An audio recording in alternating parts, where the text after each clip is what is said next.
आज चेन्नई में, तमिलनाडु में पेट्रोल करीब 111 रुपया के पास है।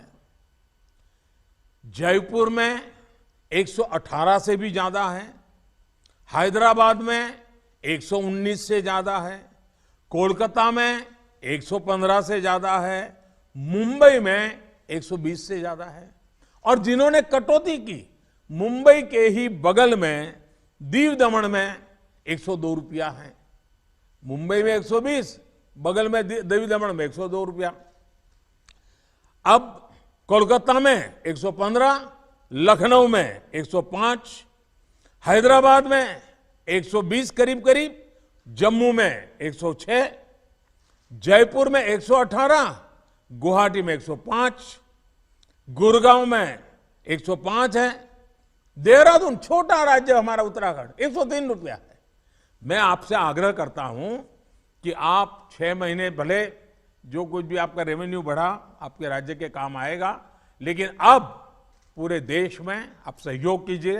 ये मेरी आपको विशेष प्रार्थना है। आज ये कोऑपरेटिव फेडरलिज्म प्रधानमंत्री को समझा दें कि ये वन वे ट्रैफिक नहीं होता, ये टू वे ट्रैफिक होता है। केंद्र में आप सरकार में बैठे हैं, जैसा कि मैंने पहले बताया, 26 लाख करोड़ आप सेंट्रल एक्साइज से पेट्रोल डीजल पर कमा चुके हैं 8 सालों में। उसका पहले हिसाब दीजिए और फिर दिल बड़ा दिखाते हुए उसको बांटिए, उपभोक्ता को उसका लाभ दीजिए। नुकसान आम उपभोक्ता का हो रहा है। आप जीएसटी का जो राज्यों को मिलने वाला हिस्सा है वो देने के लिए, जो उनका हक है, वो संवैधानिक हक है उनका। GST is a constitutional amendment, don't forget. संवैधानिक हक देने के लिए आप उनको रुला रुला के वो संवैधानिक हक देते हो, फिर किस मुंह से आ जाते हो बोलने की वैट कम कर दें। ऐसे संकट के समय में केंद्र और राज्यों के बीच तालमेल को, कोऑपरेटिव फेडरलिज्म की भावना को और बढ़ाना अनिवार्य हो गया है। अब मैं एक छोटा सा उदाहरण देता हूं। जैसे पेट्रोल डीजल की कीमतों का एक विषय हम सबके सामने है। देशवासियों पर पेट्रोल डीजल की बढ़ती कीमत का बोझ कम करने के लिए केंद्र सरकार ने एक्साइज ड्यूटी में कमी की थी। पिछले नवंबर महीने में कम की थी।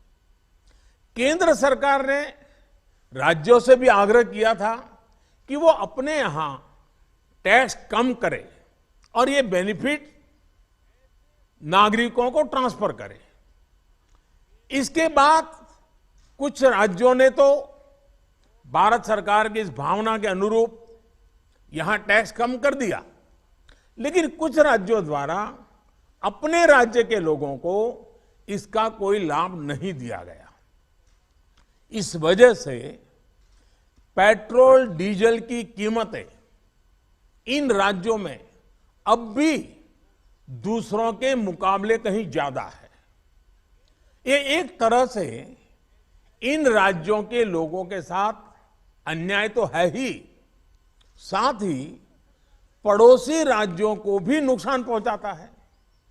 स्वाभाविक है कि जो राज्य टैक्स में कटौती करते हैं उन्हें राजस्व की हानि होती है। जैसे अगर कर्नाटका ने टैक्स में कटौती नहीं की होती तो उसे इन 6 महीनों में 5,000 करोड़ रुपए से ज्यादा का राजस्व मिलता। गुजरात ने भी टैक्स कम नहीं किया होता तो उसे भी 3,500-4 हजार करोड़ रुपए से ज्यादा का राजस्व और मिलता। लेकिन ऐसे कुछ राज्यों ने अपने नागरिकों की भलाई के लिए, अपने नागरिकों को तकलीफ न हो इसलिए अपने वेट में, टैक्स में कमी की, पॉजिटिव कदम उठाए। वहीं गुजरात और कर्नाटक के पड़ोसी राज्य ने टैक्स में कमी न करके इन 6 महीनों में 3,500 करोड़ रुपए से लेकर के 5-5.5 हजार करोड़ रुपए तक अतिरिक्त राजस्व कमा लिया। जैसा हम जानते हैं कि पिछले साल नवंबर महीने में वैट कम करने की बात की थी, सबको मैंने प्रार्थना की थी, लेकिन कई राज्य, मैं यहां किसी की आलोचना नहीं कर रहा हूं, मैं सिर्फ आपसे प्रार्थना कर रहा हूं, आपके राज्य के नागरिकों की भलाई के लिए प्रार्थना कर रहा हूं। अब जैसे उस समय 6 महीने पहले कुछ राज्यों ने बात को माना, कुछ राज्यों ने नहीं माना।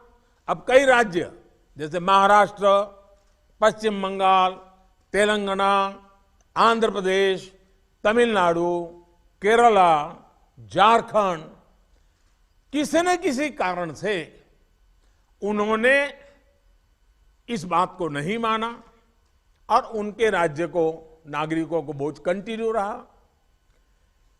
मैं इस बात में नहीं जाऊंगा कि इस दौरान इन राज्यों ने कितना रेवेन्यू कमाया, लेकिन अब आपसे मेरी प्रार्थना है कि देश हित में आप पिछले नवंबर में जो करना था, 6 महीने डिले हो चुका है, अब भी आप अपने राज्य के नागरिकों को वैट कम करके इसका बेनिफिट पहुंचाइए। आप सब जानते हैं कि भारत सरकार के पास जो रेवेन्यू आता है उसका 42% तो राज्यों के ही पास चला जाता है।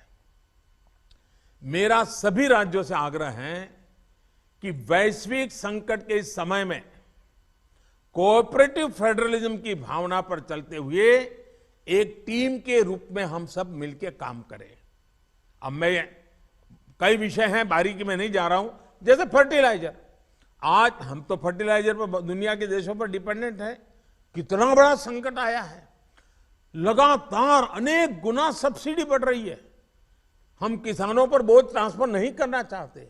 अब ऐसे संकट झेलने पड़ रहे हैं, तब मैं आप सबसे आग्रह करता हूं, प्रार्थना करता हूं कि आप अपने राज्य, अपने पड़ोसी राज्य, सभी देशवासियों के हित में उसकी सर्वोच्च प्राथमिकता दे। मैं एक और उदाहरण देता हूं। अब नवंबर में जो करना था नहीं किया, इसलिए पिछले 6 महीने में क्या हुआ है,